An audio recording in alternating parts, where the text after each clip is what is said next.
budget, c'est toujours moins pire que pas de budget du tout. Qu'est-ce que vous dites ? Je réponds qu'il y a un budget.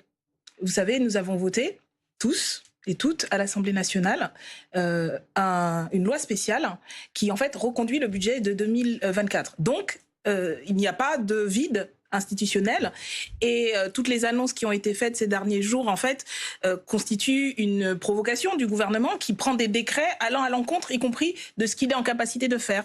Donc, les décisions qui ont été prises ont été pour faire un chantage et créer de la panique.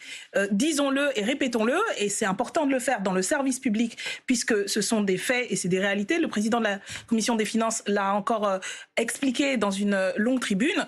La France a un budget, et c'est le budget de 2024. Nous n'étions pas d'accord avec ce budget, nous l'avons combattu. Mais en l'état, il est déjà moins pire que le mauvais et le très très mauvais budget, parce que ce n'est pas juste un mauvais budget, c'est un budget qui est pire que celui de monsieur Madame Barnier. Obono, puisque vous évoquez le service public, Olivier Faure, le patron du PS, a donné des précisions sur les motivations du Parti socialiste pour cette non-censure.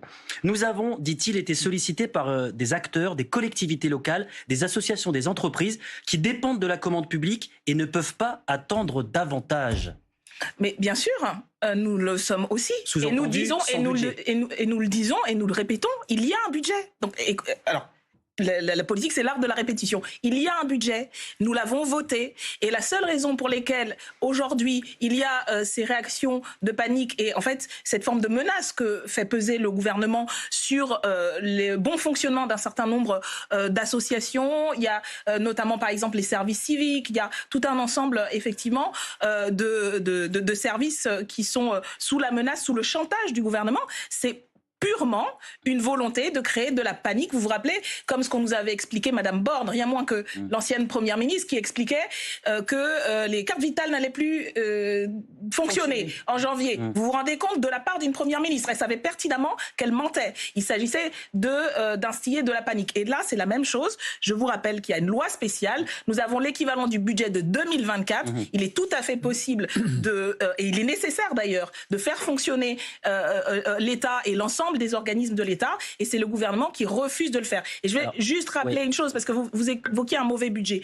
On parle d'un budget qui va faire peser sur les Français, les Françaises, en matière, par exemple, de prix de l'électricité, de coût de la vie. Ça, c'est dans le budget aujourd'hui de monsieur Bayrou. Ça veut dire que 10 millions de Français, dès 2025, vont payer plus cher leur électricité, et l'ensemble, en 2026, si ça continue, va payer plus cher. On parlait tout à l'heure, vous parliez de l'agriculture. Mais ce que je voulais dire, c'est qu'il y a des exemples très concrets sur les fonctionnaires, par exemple, y compris les policiers, les pompiers, les militaires, avec les arrêts maladie qui ne sont plus pris en charge qu'à 90%. Ça va peser concrètement sur la vie des gens et sur leur quotidien aujourd'hui. Philippe Vigier, quand la France